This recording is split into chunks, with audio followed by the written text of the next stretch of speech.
Hello to everybody. Thank you so much for joining us. It's 5 o'clock and we're going to get started. We just have our participants queuing up into the room, so we'll wait just a few moments.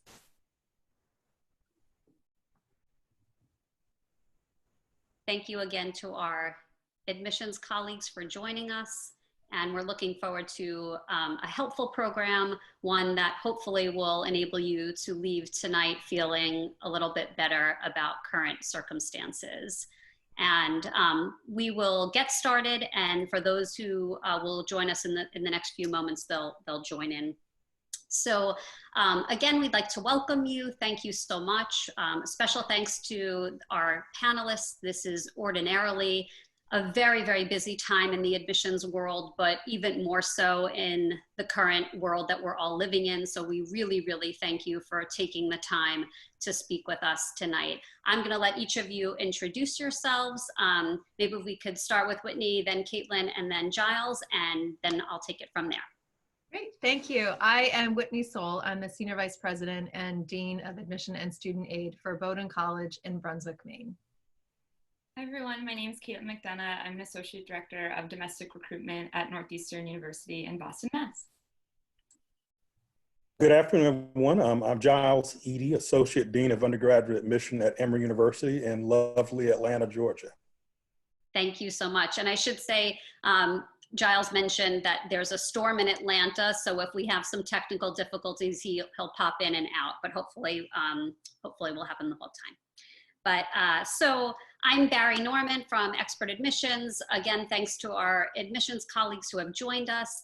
I've never been known to be one to beat around the bush, and so we're going to get right to it, to the questions that were submitted and some that I also came up with myself.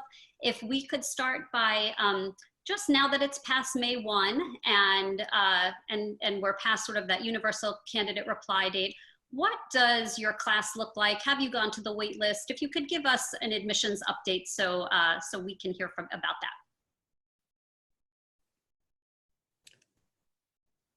Let's go for Whoever wants to start.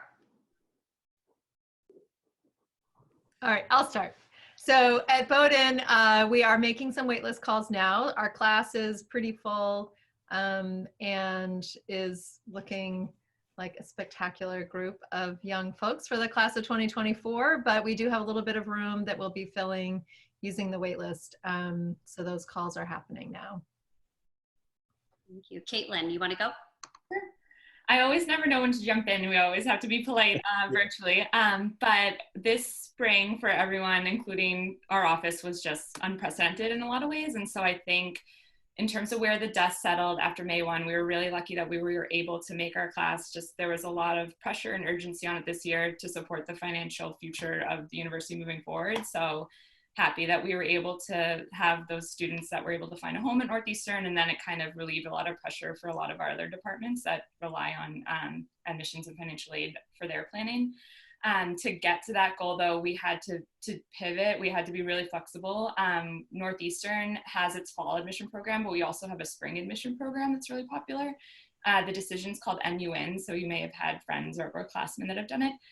Traditionally, that program's abroad, and it became abundantly clear that it was not in our best interest to send students abroad to all of the sites, and so we whittled it down to 3 sites in April that were viable for students in London, Ireland, and Canada. And then we created a Boston site actually. And so for families that wanted Northeastern as an option, but were not comfortable abroad, we had to literally create from scratch a program that would accommodate their needs as well.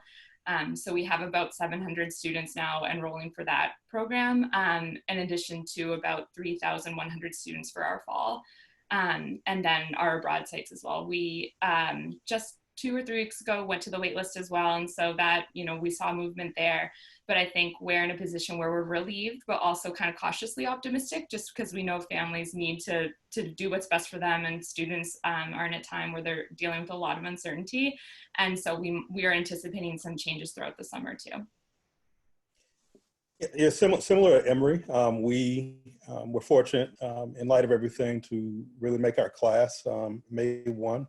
And we have a few spots that we are reaching out on the wait list currently to fill, but that's where we are right now.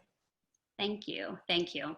And I'd like to switch to testing, which is, especially for the juniors in the audience, I think certainly one of the primary concerns and a lot of question marks around that. Can each of you just briefly review your current testing policy? Let our audience know, is it a change from the past? And how that might impact how you read applications going forward. And we actually have a good range represented here today, so. I can start with that. So Bowdoin actually was the first college to become test optional. It was in 1969, so it's more than 50 years now. And so my entire work experience at Bowdoin has been in test optional space. The college has had decades to fine-tune methods of academic assessment in the application review that don't have to rely on testing. So, I was doing a study on this a couple of years ago and looking at studies that had been done on the campus in the 80s and earlier when the college was just going test optional. Sorry about the sirens. Never happened in Brunswick, but it has happened. I know you would think it was me in New York. No, I don't think I've heard a siren in months, but at any rate, and so, but about a third of every incoming class are students that have not submitted any testing, and that has stayed really consistent. About a third of our applicant pool also withholds testing. So that has been very consistent even as our applicant pool has grown and the students within our applicant pool represent more and more different portions of diversity. That proportion of test withholders has been about the same. So we've had a lot of practice in doing an academic assessment that really relies on the pieces that we require of everybody so that that's fair and we know that we can rely on what everybody will be submitting. And then the testing fits in as an extra. I will say, and this is, I think, important for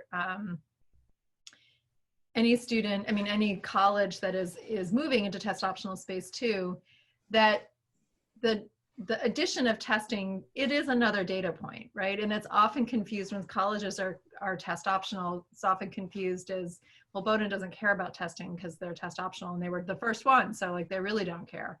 And that's not actually true. So if you're sending it, we care about it because you asked us to look at it, so we're using it.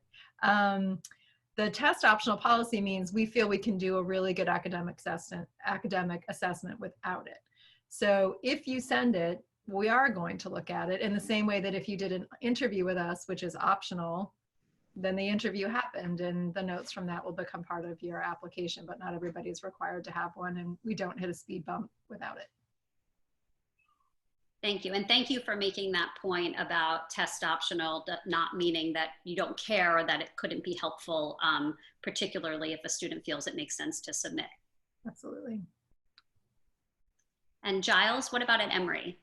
So at Emory, our test policies are that we do require the SAT or ACT with the application. The subject tests are totally optional. Encouraged if you do have subject test scores you'd like to share, but they are also not required for admission. As far as the current state of affairs and testing, right now everything is as normal with our testing policy. We are having conversations now about what could possibly happen if the test becomes a home-based test. Will we adjust what we do? And also for international students, we're discussing test options there because we understand that international testing could be a challenge this year especially for international students. And Caitlin? Yeah, and Northeastern is going to be an interesting test case this year. So I make no bones about the emphasis we place on testing in our application process. I'm very upfront about that with students and families and counselors. Just sort of from a pedagogy belief, we've found value in that form of assessment for students. This year, with the disruptions that students have experienced with testing dates and ability to prepare for the exam, we just have a shift in philosophy, basically, where we don't feel like that metric may not be for students the best representation of their academic abilities. So for that reason, for this upcoming year, rising juniors applying, rising seniors next fall, 2020, we won't be requiring testing anymore. So we'll be a test optional for the first time. So we'll be looking to our counterparts that have done the test optional method for a while to gain more insight and re-articulate our metrics for evaluation. And in this major change, obviously that just provides or removes a barrier then for those students that don't feel that it's the best representation. But exactly as Whitney was saying, for those that do feel that it reflects their academic capabilities well, certainly you're still able to submit either the SAT or the ACT. And we super score, though that will remain consistent as well. And also we won't, those are the only two forms of standardized testing that we'll be evaluating. So the SAT 2 subject exams, we won't be evaluating as part of the testing. But all sort of that leads the question then, how are we going to be making assessments then without this huge significant data point? And we'll still be looking at the transcript and the letters of recommendation and all other components of the application to determine a student's academic potential and fit for the university. And we'll have to think creatively. It presents a lot of cool opportunities for us. Do we introduce a supplement? Do we introduce some other form of assessment then in lieu of not having testing? But if there were any more changes, that would be more to come and well publicized in advance. But for now, yeah, we're excited for that shift in our evaluation requirements. Thank you. And I think it might have been Giles, but one of you mentioned the thoughts on the APs. I want to bring that up because that's, to be kind of frank, a funky kind of new setup. And so we've got an abbreviated test. It is online. It is at home. It is open book. What are your thoughts about APs this year, given how they're going to be administered? And I know, regardless kind of how important they may or may not be in your process, and I'll certainly have a follow-up question regarding SAT and ACT and the at-home, potentially at-home administrations of those. But if we could stick to APs, and a lot of students are wondering, do the scores count as much? Should I bother with it? I don't know if you can answer anything about potential credit, but that would be a side issue for these particular tests this year. Well, I guess I could start with that with AP. The AP exams are not a part of our review process for admission. Certainly, if you have AP scores and you want to submit them, you're certainly welcome to. And it can be used as a factor of consideration, but it is not required.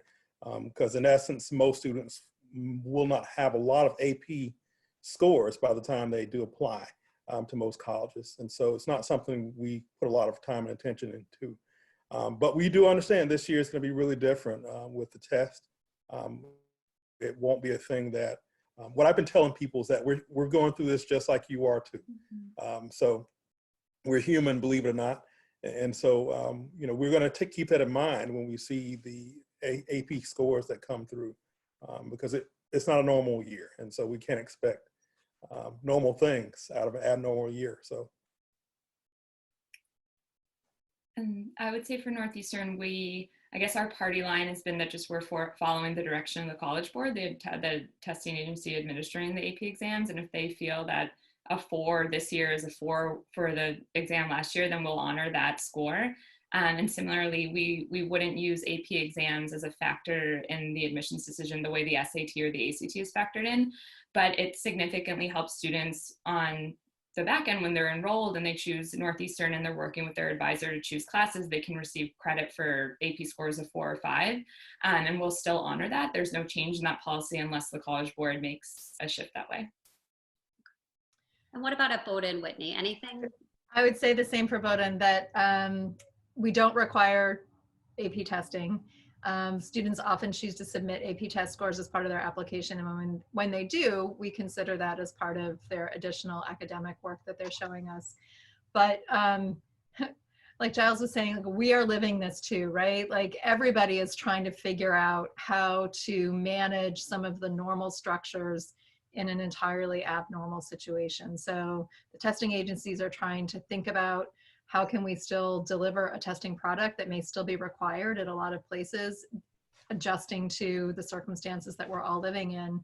And so our approach with the AP testing has been that our faculty have agreed that to the extent that we do allow students to use AP test scores for credit at the college, usually a score of a 4 or 5, and it has all these dependencies of which department and for which class and what for and all that. But all those existing policies are staying in place as is. And we recognize that, you know, students don't have the same access to prep support and in-classroom teaching that they would otherwise have to feel ready to take these tests. And so we can see students were in an AP class and they completed the AP class successfully and there's no AP test accompanying it. That's not going to raise eyebrows for us. It doesn't anyway, but especially this year, we understand what's going on, but if a student has results that they feel really proud of, we would love to see them. So like the test optional piece for the SAT and ACT, we leave it up to the student to decide whether to include them, but we would accept them the way that we have any other time. Okay. And what about with SAT and ACT? We've heard from the testing agencies that they're planning for an at-home online exam should circumstances require it. Have there been any discussions in your office, if it comes to that, what you will think about an at-home SAT or ACT, which I think in every admissions office counts more, if they're considering scores, counts more than the other tests that we've mentioned previously? How about Whitney, you want to start since you're on our screen? Sure, I will start. Yeah, I mean, I think this is a place where we are trusting that the testing agencies value their product greatly, right? It's really important to them that what they're putting out there for tests and how they're monitoring it and how they're thinking of security is to their standards. And so this is a challenge for them as well to think about how do we keep in process a product that a lot of schools rely on as part of their admission review, and it can relate to so many different things. It can relate to scholarship and admission review and so many things that I think there is a demand for them to figure out how to deliver something and how can it be done in a way that people can have access to it is a really big challenge. So I think our approach will be anything that's happening during this pandemic that becomes part of a student application is going to be understood in the context of a pandemic, right? That, you know, Giles was saying earlier, we're all living this too. And what will we think about it? What will it look like? I think it depends on if everything looks really different in the test scores that come out from another approach to offering the exam, then we'll have that on our minds.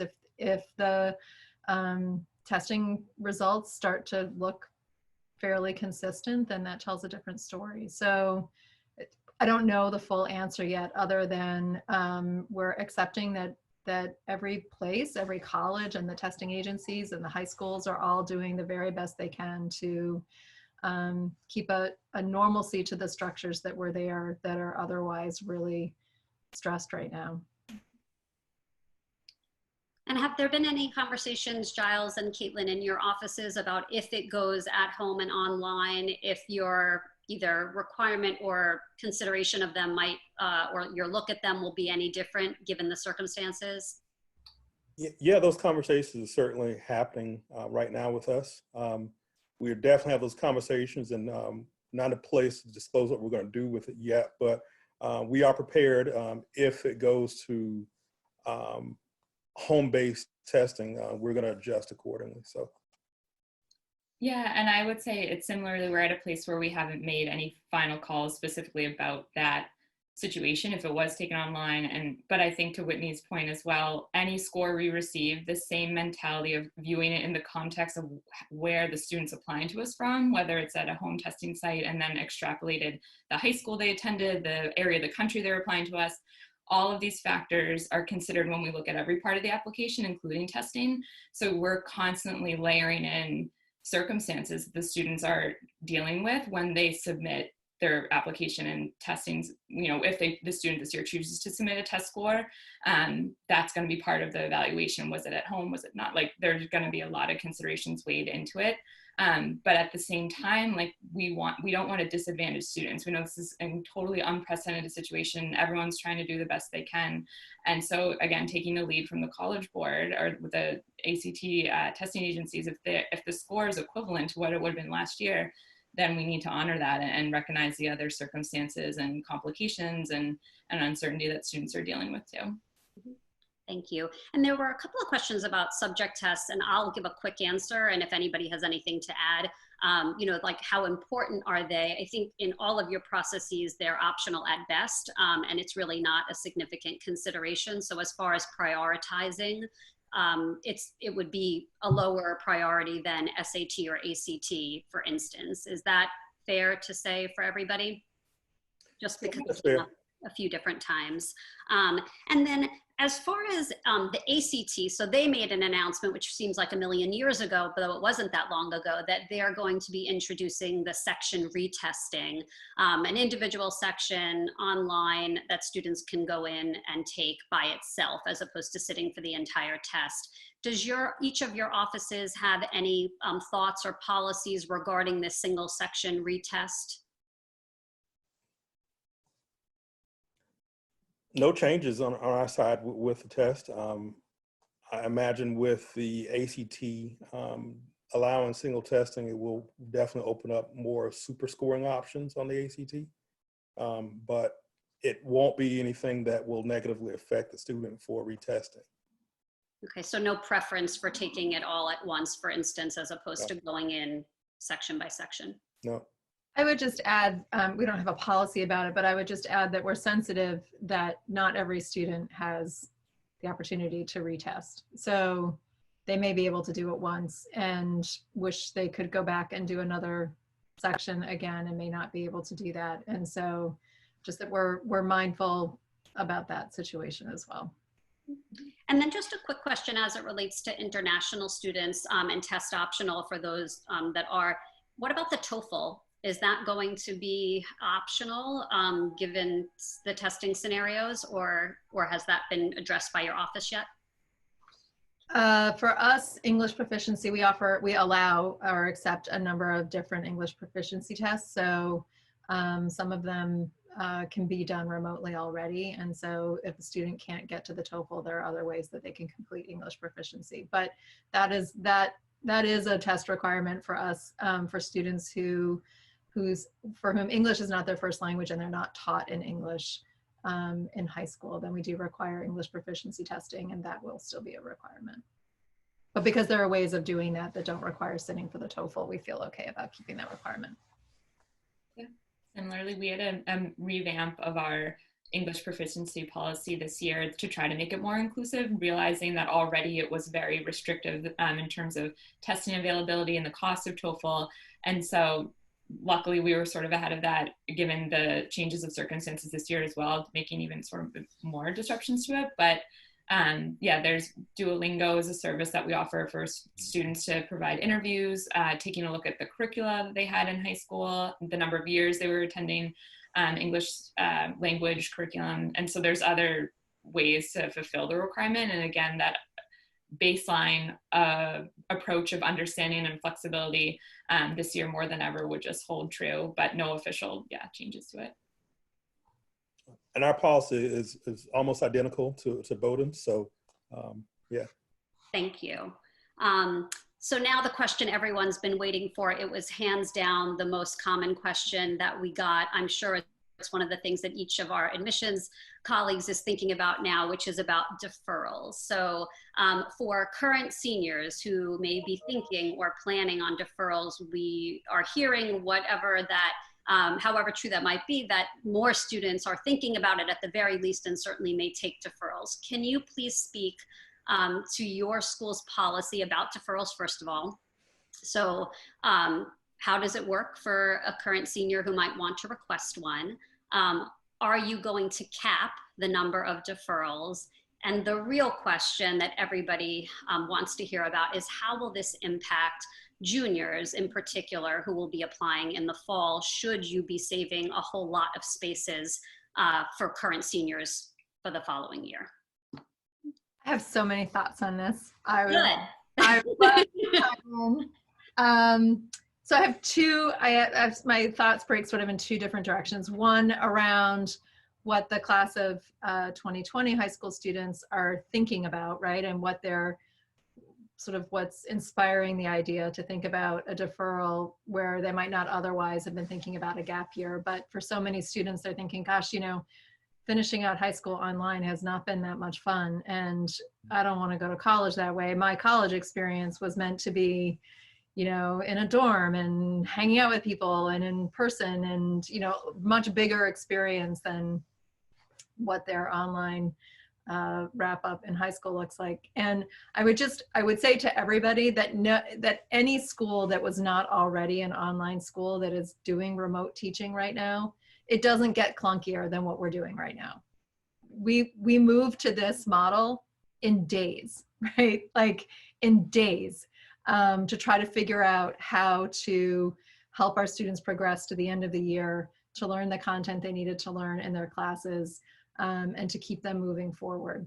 If I'll speak for Bowdoin, but if we were to have to be in a remote learning space in the fall, I guarantee you it will be one that is planned for with, we will have had more time to think through all the technology supports, the way our faculty will be more equipped to think about what they could do differently that would help integrate a classroom space on Zoom, which they're doing a great job now, by the way, even just sort of at the end of our term than where they started a couple of weeks ago. But my point is that the online experience, if there's going to be one for otherwise residential colleges in the fall, I guarantee you will be better than what anybody is experiencing right now. So there's that. But also, a lot of what I'm hearing from students who are thinking about deferring is it seems to be inspired by the idea of hitting the pause button, basically stopping time, and then reversing time, like taking time back to before we were experiencing COVID, and wanting to just sort of wait it out until they can hit the button again and go back into the college experience that they had been imagining when they were applying, and that everybody before them has had. And I think it's really important to think about two things. One, we're not going to snap back. We're not, even when we can start having students back on campus, COVID's still going to be alive, right? So there's time here that's going to be taking us through an experience where we're adjusting as the world is responding to COVID and we get testing and we get vaccines. So how long do students want to wait it out before they actually get started on a college career? And the other thing that I would say is this is part of history, right? Like the college class of 2024 were the first year students who had to start college in a pandemic. You know, nobody else is experiencing that. There's part of an opportunity to sort of bond with the squad that we picked in our offices, right? Like we picked a class, we picked these students with these characteristics to be part of this class in our college with our faculty on purpose. And so we recognize that starting in any version other than the one they had imagined when they had applied, even if it's on, if it's in person, but we have masks on or whatever, doesn't feel like what they had wanted. This is still sort of moving through what is happening to the world. And there's no guarantee that once we get through this, some other bad thing isn't going to happen that disrupts education, right? And so like, how many times do you want to push it off and wait it out? So there's that. The other thing is we're really mindful of not wanting this crisis and the requests to defer to be the burden of the students who are graduating from high school next year. So trying to think about what does that look like if a proportion of our first year class, the class of 2024, does defer for a year, then they become part of the class of 2025. A bunch of that class is spoken for them before students even get to apply. That creates a lot of pressure. So the conversation that we're having on our campus is we're allowing students to let us know that they're interested in deferring. We have a deadline of June 15th, which was the deadline that was there before any of this happened. And if we find that we have so many deferral requests that it would really impact the work of next year and building out the class of 2025 with students who are graduating from high school, then we may be thinking about conditions that we would put on gap year that may influence when a student comes back off their deferral, right? To sort of spread things out a little bit, or we may be thinking about our own enrollment size management. Could we handle a much bigger class of 2025 if we needed to, so that we're not just putting the limits all on the high school graduating class of 2021. So we haven't made any decisions yet exactly about what would happen, but I can tell you that we talk about it a lot and are really mindful of not wanting to force any particular experience for our current students and newly admitted students, but also trying to be really mindful of the class coming in behind them to have an opportunity as well. Thank you so much. So I think we're fortunate at Emory. We're planning to have an on-campus experience this upcoming fall, but it's going to be very innovative. We're fortunate in that our next door neighbor at Emory is the Centers for Disease Control. So with the CDC and Emory Healthcare, we've worked out a very innovative plan that we're really proud of for accommodating students during the pandemic. We are aware that although through our best efforts, there are going to be students who won't be able to come. So deferrals are totally fine. We totally understand.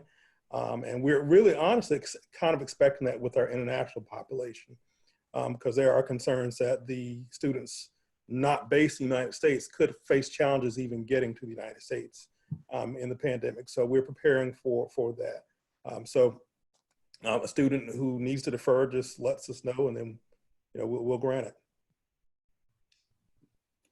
And so in terms of Northeastern, there's definitely similarities. And I think that, again, that approach of having the student and family's best interests in mind while balancing institutional priorities as well.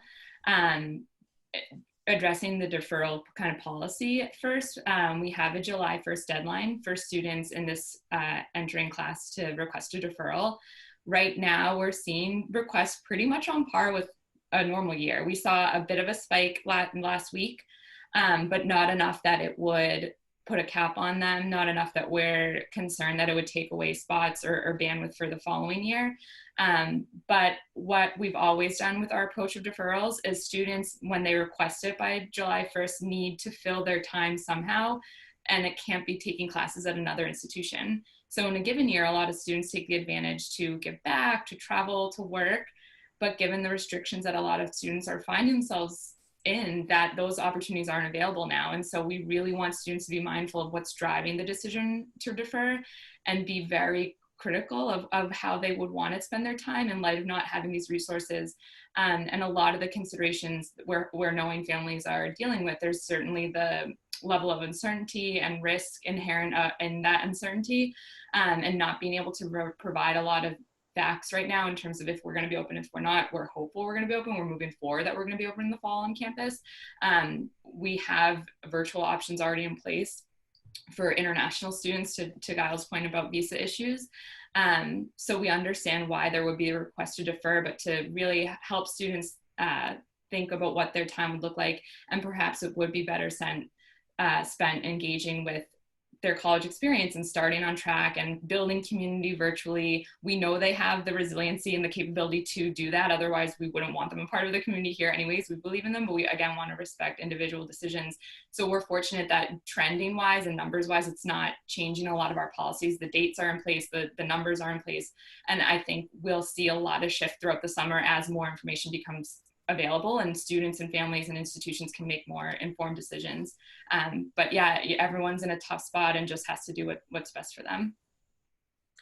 And thank you. And as far as international student enrollment goes, are you seeing, and obviously a lot of that is completely out of anybody's control, but are there any trends that have emerged in terms of your international student population's intent to enroll, assuming of course they can get here, which is again out of everybody's control, of course?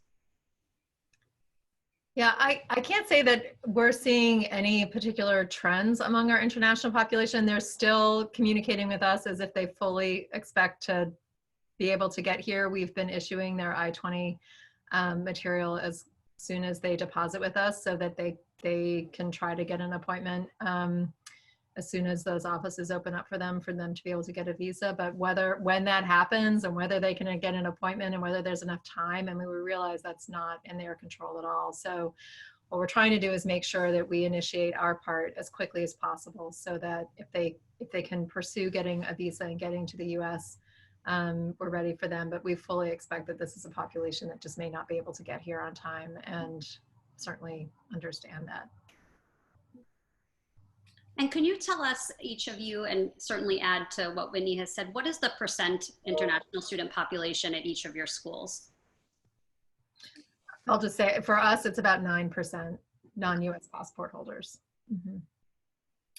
For Northeastern, it's pretty significant. It's about 18%. I think it's one of the higher ones in the landscape of higher ed. And so we're needing to be really mindful of what that's going to do when we want to support our international students. They're a sizable population. It's a global university. It's a value we have. So we have proactively touched base with our currently enrolled international students and recently deposited international students to say that a virtual option will already be in place and provided for them. And our Office of Global Services and Admissions Office is working with individual student situations given visa restrictions, and we'll triage situations from there, but we're already trying to get ahead of it with having a virtual platform in place. Thinking again of cost differentials and what that means for the college experience and seeing how that plays out. But I think for the population overall, we're optimistic that we'd be open for the fall, but we have to be realistic, especially for students overseas, the additional hurdles that even in a given year that they have to complete before they can study here. At Emory, the international population is about 22% of the population at Emory. So also very significant. As far as our international students, we're definitely making plans for them to have a virtual experience that they like. If they'd like to defer, they're certainly welcome to do that. For this population, we will do spring enrollment. We don't typically do spring enrollment at Emory, period. But for this population, we'll definitely accommodate spring starts for these students. So we're going to be as accommodating as possible, especially for the international population. Thank you. And switching gears a little bit to extracurriculars in summer, a lot of questions came in about sort of how does one think about extracurriculars in the midst of isolation and the restrictions that are on all of us in similar ways, even though we're spread out across the country. Can you speak a little bit about what you might be thinking or how you visualize a productive summer, or how one spends their time, you know, given the situation? I think I know the answer, but a lot of students are really concerned about this, saying, I'm stuck at home. I know extracurriculars are important, or my sport got canceled, my club's not meeting, my internship isn't happening. What do I do? What do you have to say to those students? Well, I need to jump in first, because this is a conversation I've had with students just recently. And the first thing I need students to accomplish over the summer is stay healthy. That's the first thing I need to do before anything else, is to stay healthy. Because if you're not healthy, none of these things matter anyway. So stay healthy. And two, remember, we're going through this just like you are too. So our plans got canceled as well as yours did too. So in our application review process, we'll be cognizant of that you may have had plans that got changed over the summer. There might be a research opportunity that you had over the summer that got canceled. We totally understand that. Even the sports got canceled, we totally understand that. I imagine if you had a sport or an opportunity that was canceled during the summer, you may have been engaged in that prior to the pandemic. And so we know that. And I don't think it takes away from your ability or just your ability or your know-how with that. So first, stay alive and just really do the best with what you can. Yeah, I would say we're hearing it a lot from students that find themselves having so many opportunities canceled and are experiencing loss in so many different forms, like prom is canceled, graduation is canceled, loss of, loved ones, loss of finances. So there's a lot of trauma going on. And so to exactly Giles' point, I think the baseline is just to cope with it all and to make sure that you're staying healthy and your mental health is okay and your loved ones are okay. And that in itself is showing a degree of strength and resiliency and adaptability and empathy and compassion that is worthwhile in any year. And so that in itself just hearing about how students are coping with this and reacting to the different disruptions and still moving forward and supporting their immediate circle and maybe their, community in ways that they can is going to be so impactful and meaningful. And we're very excited to see, where that goes. But just want to not put another layer of stress and sort of kick students when they're already down and feeling defeated in these ways that just coping is enough. But a lot of you, I'm in the similar situation where you're finding a lot of changes in time on your hands. And I would really just encourage students to find a silver lining to all this, where there is going to be more space and time to be reflective and to find opportunities that wouldn't present themselves otherwise if you were just so overcommitted and doing all the millions of things that you were going to do anyways in a normal year. So I think you're going to find some opportunity for indulge in creativity. I mentioned building communities virtually. That's still a possibility. We hear a lot from students we were admitting from the waitlist and updates that they provided to us during their spring.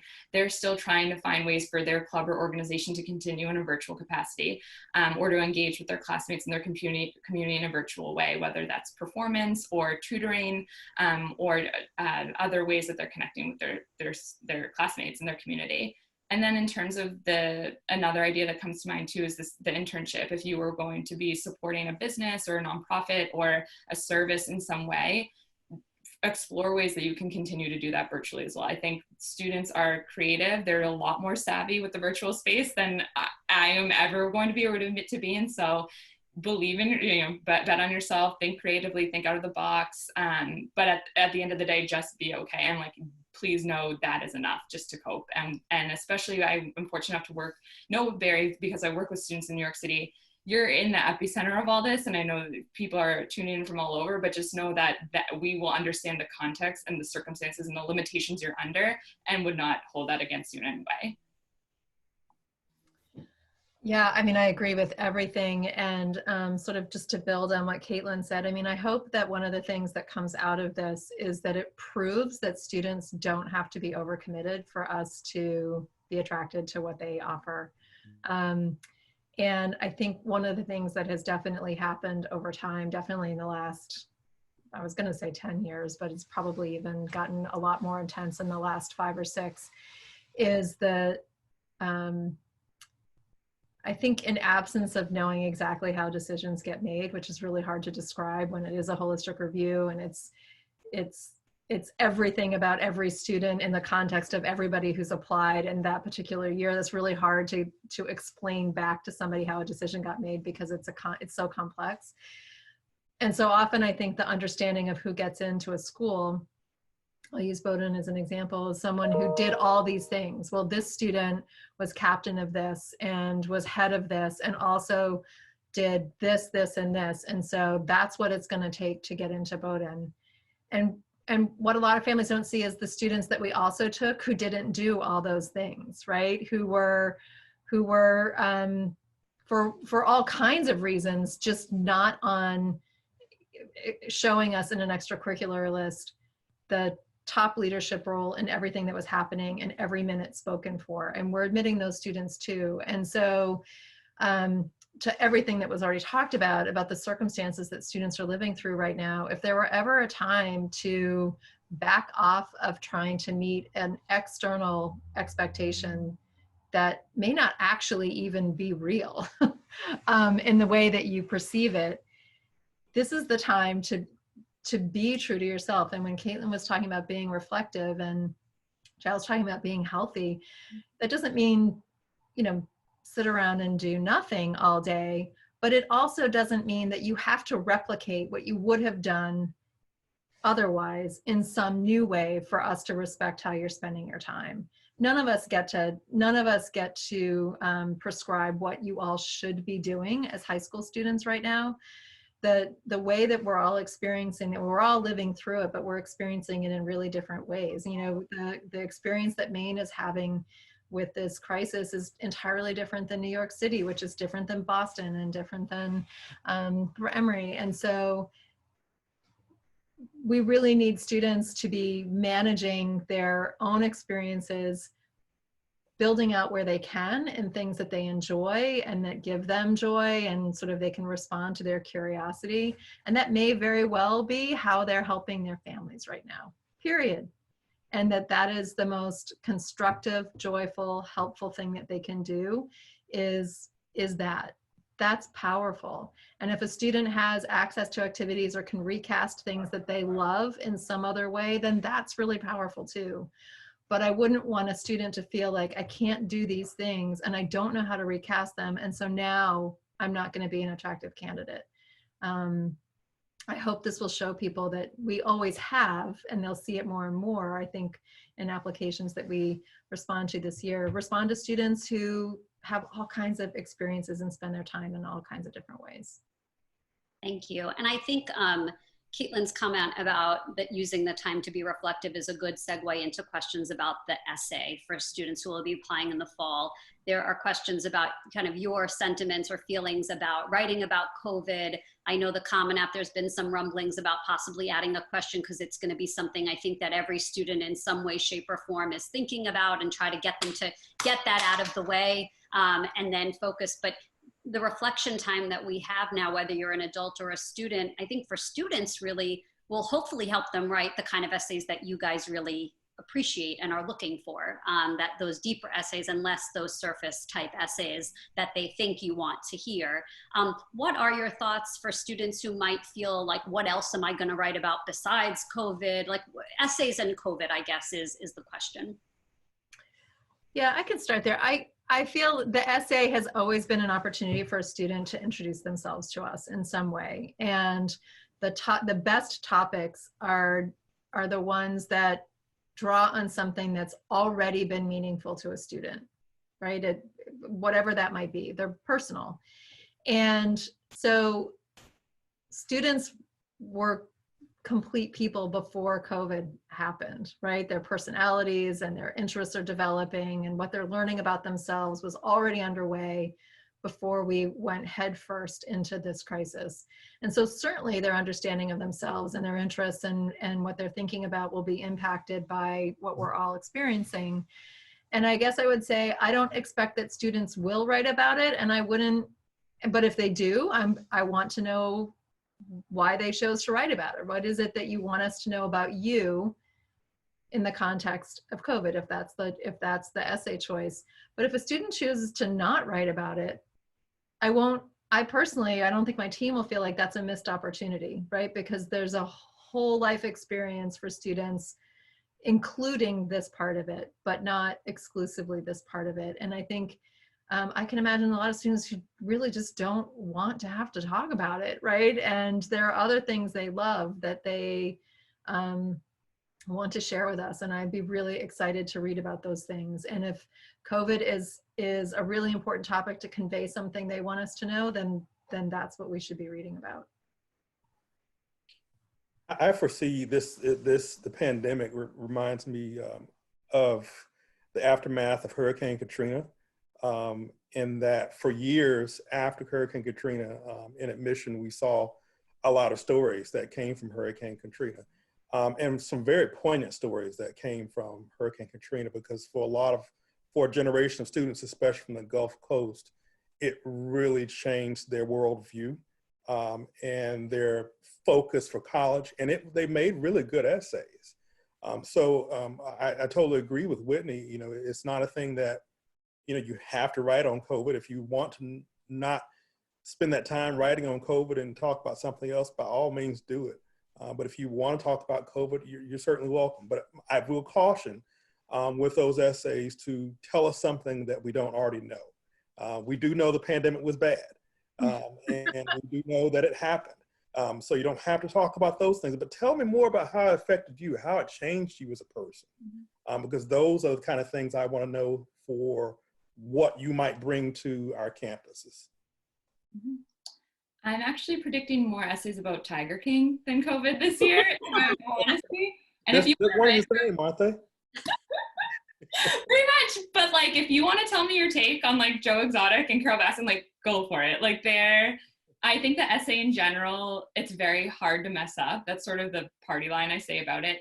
And especially this year, exactly what Whitney and Giles were saying. Like if you are impacted and changed because of this experience in some way, whether it's like why you chose the 30 song challenge on Instagram and pick what song for what choice, like that is interesting for us to read. Like there's no wrong topic. There are wrong topics, but for the most part, we just want to get to know you in a way that we wouldn't know you in other parts of the application.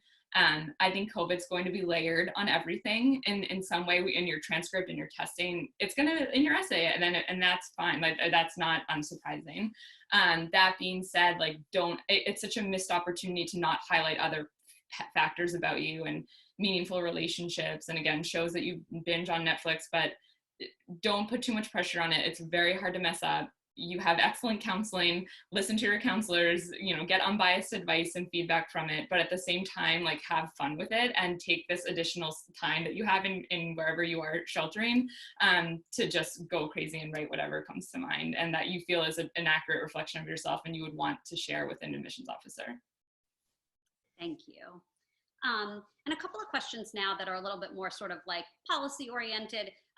Have your offices had any discussions regarding the policy, any discussions regarding early decision or Northeastern early action as well, moving that deadline a little bit later, particularly if, and I say if, the testing gets even funkier than it is now with regard to access? We've had no conversations on the Emory side about changing deadlines. They are going to stay as they are. The only change there, again, as I mentioned earlier, could be a spring start that we'll institute. But other than that, the deadlines are going to remain the same. Caitlin? Similarly, yeah, the deadlines for the fall are still November 1st for early action and early decision 1. I think a good test case to see is we just had our major May 1 deadline, and there was a lot of talk about delaying that and to give students and families time and more time for more information to make a decision. So we'll always make exceptions, and in that case, it's a little different with deposit and with finances, especially with so much in flux. But we held firm to the May 1st, so I would anticipate again the November 1st isn't changing. That being said, we always want to be responsive to changing information, but for right now, it's the same as last year. I would say the same for Bowdoin, that we haven't discussed having to change any deadlines yet. And if it looked like the circumstances that we're living in as we get near that would require a change, then we would talk about it. Great. Another question that came up quite a bit is about, well, there's two parts to it. One is about fall, and I know that this is not an admissions question, but more other administrators at each of your institutions. But there are some colleges that have, particularly in the last week, come out a little bit more specifically, or sometimes a lot more specifically, about what the plans are for fall. Can you just give us a very brief update about sort of what right now the plan is, if there is a plan? There have been colleges that have said they might do 3 semesters and have students come for 2 out of 3, a hybrid online, a delayed start. What do you know from the people who make these decisions at your schools, and what can you share with us? Yeah, I can share that at Bowdoin, President Rose put together several committees to address different aspects of what next year might look like. One of them around the budget, which is very related to what enrollment looks like, which is very related to who do we have on campus, or are we teaching remotely? And the idea, I mean, everybody wants to be on campus, right? Like that is how we have delivered our education since the beginning. And so that's really how we want to be able to do it. We also need to respond to safety. And so right now, those groups are working through all kinds of scenarios, different degrees of scenario, from what would it take to start on time with a full campus and keep people safe? If that can't happen, how many people can be here? What kind of housing do we need to have the right distance among people? What can we expect for engagement between students and faculty? How do we think about dining? If we can't have, if it's a smaller number of students, then how do we think about rolling out the education over how much time to get everybody through what they need to do in the next academic year by the time the academic year closes? And so that this is such an admission answer, right? Like, it depends. But it really does. I mean, like, nobody wants to come out earlier than they feel they can to say definitively what's going to happen.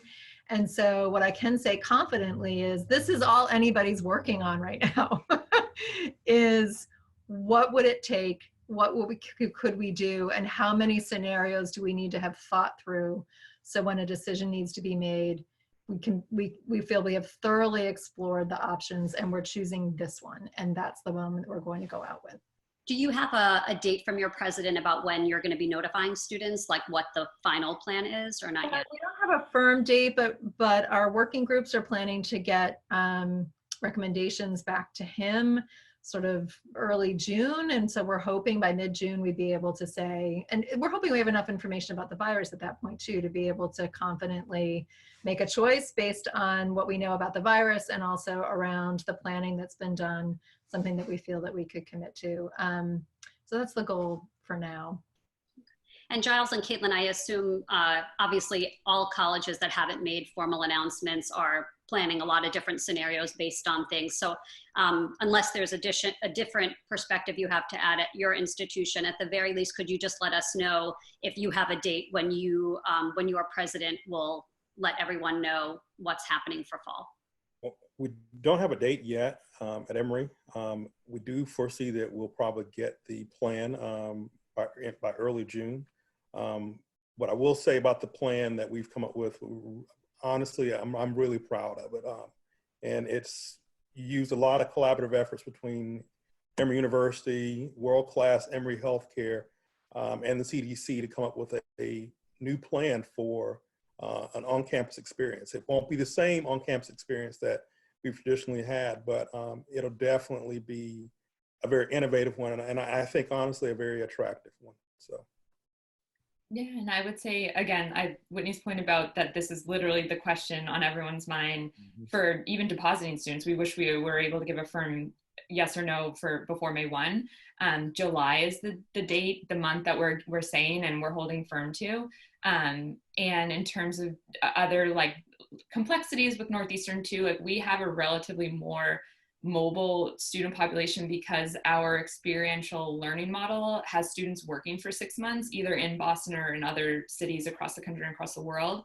So I think exactly like that triage of ideal is 100% students on campus. Well, if that's not possible, then just students that are in class and maybe not in co-op. If that's not possible, maybe just first year students. So trying to think through and triage every potential outcome with those priority student groups in mind, like the most vulnerable student populations that would need housing on campus, or otherwise they would, be in a situation where they didn't have housing. So we're trying to think through all the different complexities, but get some firm answers, including, I know there's a lot of question about differences in tuition as well, for virtual versus on campus. And so having all that information by July. And again, I hope that this will come and bite me in the butt if it's not, but July is what we're saying. And Caitlin just made my job so easy because my final question was specifically about tuition. And this is also something that for understandable reasons came in from quite a bit of people who submitted questions in advance, which is, and we know that this is not a decision that you make in the admissions office, but can you tell people what you know about the possibility of tuition being, be it adjusted, prorated, whether you're a domestic student, an international student who might be required for certain reasons relating to visas, for not being able to get on campus. So if you go completely online, or if an international student just can't get here and is required to go online, can you share anything with us about what might happen to tuition? I think the most that I can say about that is cost is part of every scenario that we're talking about.